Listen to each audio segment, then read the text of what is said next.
As we expand consciousness, we see on the horizon new concepts that break all the schemes so far established by our belief systems. Quantum physics explains its theory to us based on studies carried out, that all the fundamental forces of matter are unified, and from there arises the theory of the unified field.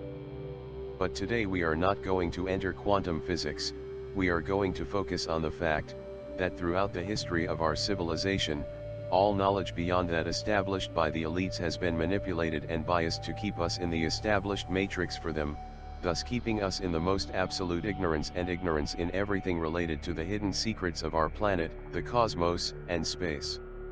As a result of the fall of the Twin Towers on September 11, 2001, the world changed forever. This event had worldwide repercussions, depriving the population of their rights and freedoms, based on the false anti-terrorist law that dragged the United States government to an invasion to countries like Iraq and Afghanistan.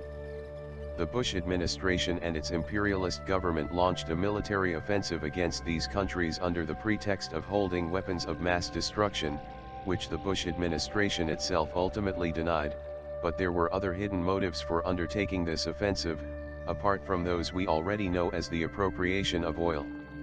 Recent studies of exopolitics reveal to us totally opposite analyses on the reasons of the Bush administration to undertake a military offensive with these countries.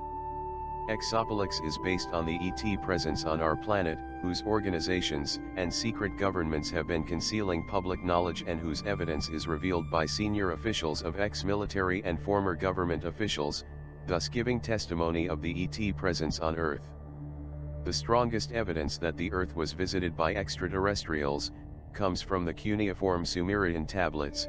These describe stories of the Sumerians interacting with the gods. The Book of Enoch also tells the Nephilims who settled on Earth. According to William Henry, an independent archaeologist, there is a direct link between the Old Sumerian, Iraq, and the United States approach to the Iraq offensive. His thesis is that in Sumerian times, there existed a technological device that he describes as a Stargate used by the Anunnakis Nephilims, to enter and leave our planet. Henry focuses on scenes depicted on the tablets in a Uruk ritual text, where divine beings are described traversing an entrance through a ring-shaped object, through which Anu made a grand entrance, guarded by Enki and Enlil. The then President Saddam Hussein was possibly aware of the secrets hidden in Iraq. In his own words, he was the reincarnated King Nebuchadnezzar, and of the Stargate. Soldiers sent to Iraq presented a high rate of drug addiction and psychological problems, reaching, as it could be read in the Iranian press, collective suicide through the intake of powerful narcotics. The bodies of the United States troops were immediately deformed in such a way that they looked like 5,000-year-old mummies, according to a witness. Apparently, a report circulating in the Kremlin said that more than 20 soldiers of the United States Army assigned to safeguard as security troops an ancient city in Iraq, they have committed massive suicide in their attempt to entwine the Stargate with the Hadron Collider. The Stargate of Iraq is possibly now being controlled by the Dark Ones, and the USA is trying to control it through war, violence, and the destabilization of countries. The reality is that, as the great Isaac Newton said, what we know is a drop of water, what we ignore an ocean.